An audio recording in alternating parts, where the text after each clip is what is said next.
Hola, buen día para todos. Hoy estudiaremos misión en favor del prójimo. El versículo para memorizar lo encontramos en Lucas capítulo 10, versículo 27. Él respondió: amarás al Señor tu Dios con todo tu corazón, con toda tu alma y con toda tu fuerza, y todo tu entendimiento, y a tu prójimo como a ti mismo. Nuestro amor por Dios puede volverse superficial si decimos que lo amamos, pero no le somos obedientes.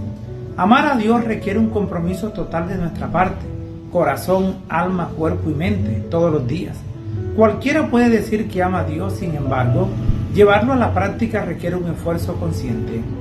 Aunque amar a Dios es bueno e importante, Dios también quiere que amemos a los demás, porque nuestro amor por los demás refleja nuestro amor por Dios de una manera poderosa y muy real.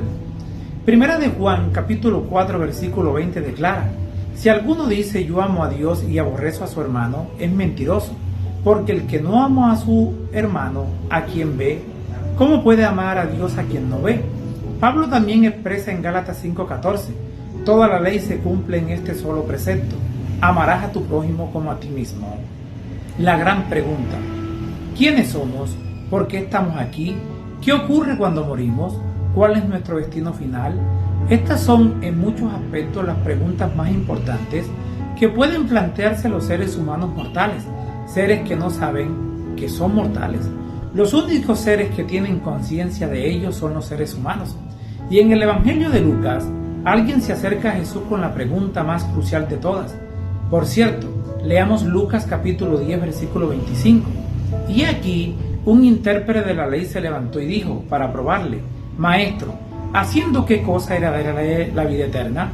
La Biblia dice claramente que vino a poner a prueba a Jesús. Sabemos que a veces algunos pueden acercarse con el escepticismo y hasta con incredulidad, y es probable que ni siquiera sean serios en las preguntas que hacen, pero aún así podrían ser alcanzados. Así es precisamente como Jesús trató al doctor de la ley. Aunque sabía que las intenciones iniciales del hombre no eran sinceras, sin embargo, para el intérprete de la ley y para la audiencia, esta pregunta era una oportunidad que Jesús podía utilizar para incitarlo a escudriñar su propio corazón. Aun conociendo los motivos del doctor de la ley, Jesús no iba a ignorarlo ni a faltarle respeto. A fin de cuentas, ¿qué pregunta podría ser más importante que esta? ¿Qué haré para heredar la vida eterna? No importa cuáles son nuestros rituales o prácticas religiosas, detrás de todas ellas está esta pregunta crucial.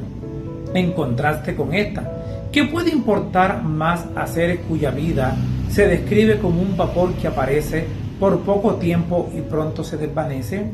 Porque ¿cuál es la única opción a la vida eterna más que la muerte eterna? Aunque sus motivaciones fueran dudosas, el intérprete de la ley le planteó una pregunta crucial y Jesús, siempre atento a aprovechar cualquier oportunidad para la misión, la aprovecha para llegar a las almas. El método y la respuesta de Jesús. La Biblia nos dice que el doctor de la ley había ido a poner a prueba a Jesús, pero Jesús sabía cuáles eran sus intenciones. En efecto, Dios conoce los anhelos y los deseos de nuestro corazón mejor que nosotros mismos.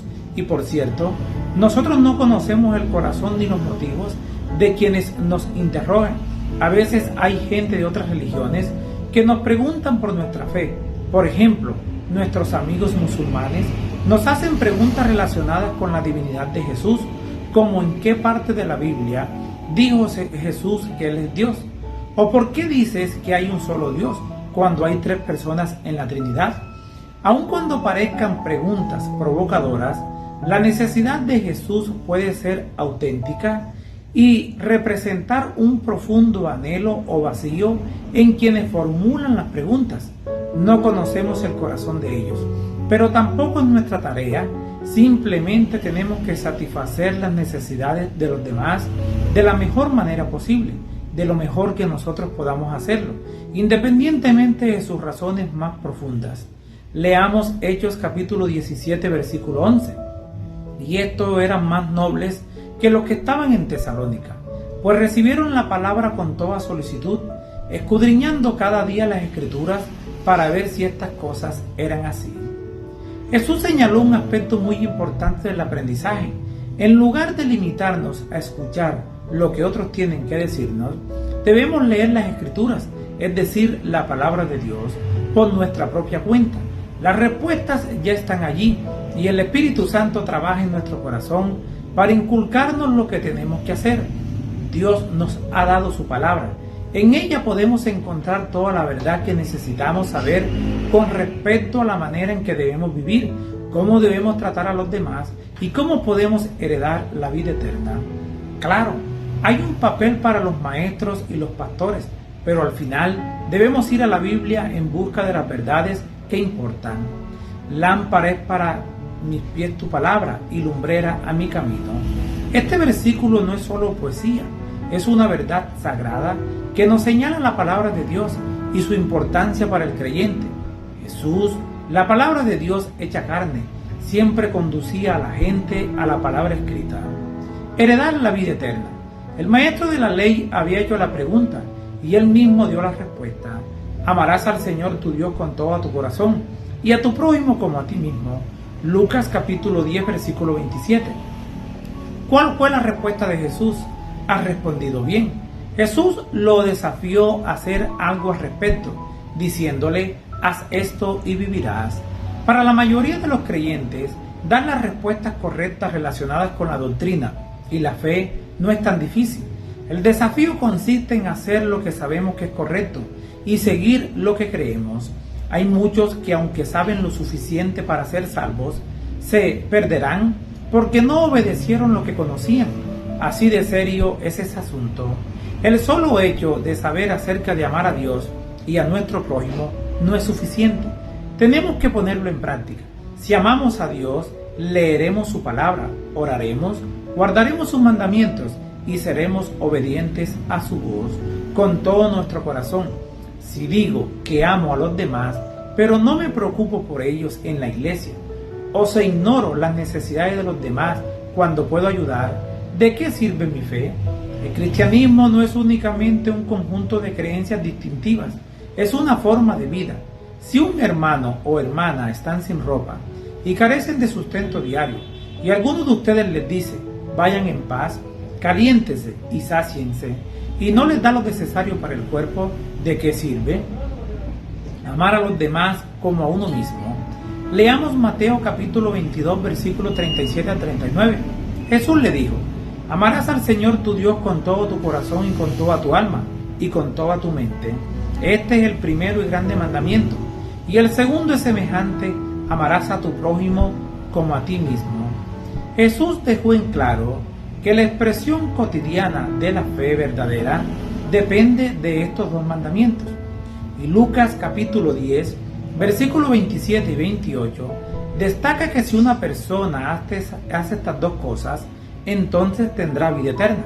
El amor es el principio fundamental del gobierno de Dios en los cielos y también en la tierra, y debe ser el fundamento del carácter de cristiano. Solo esto puedo hacerlo y mantenerlo estable. Solo esto puedo habilitarlo para asistir la prueba y la tentación. Según Pablo, toda la ley se cumple en este solo precepto. Amarás a tu prójimo como a ti mismo. Gálatas capítulo 5 versículo 14.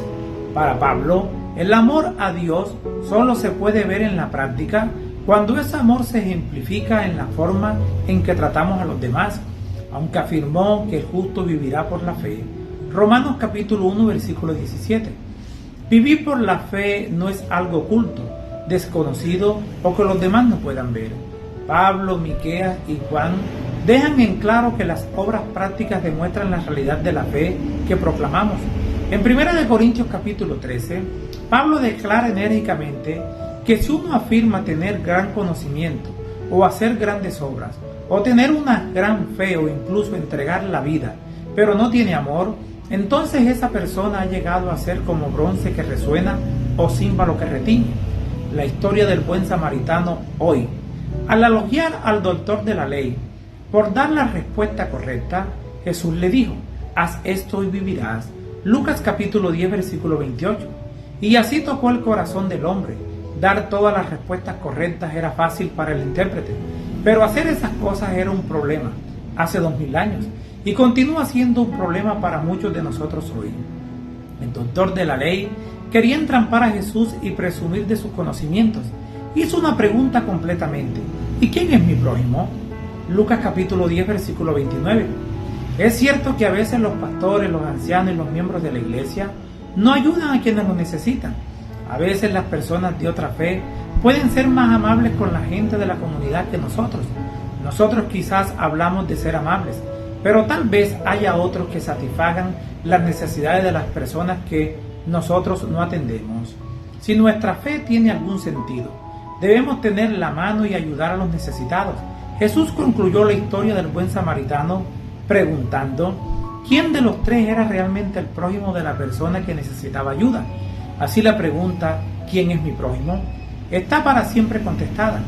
Cristo demostró que nuestro prójimo no es meramente quien pertenece a la misma iglesia o a la fe que nosotros. No tiene que ver con cuestiones de raza, color o clase social. Nuestro prójimo es toda persona que necesita nuestra ayuda. Nuestro prójimo es toda alma que está herida y magullada por el adversario. Nuestro prójimo es todo aquel que pertenece a Dios. Elena de Guaya, el deseado de todas las gentes, página 464. Les habló Flavio Martínez. Que la paz de Dios les acompañe en este día.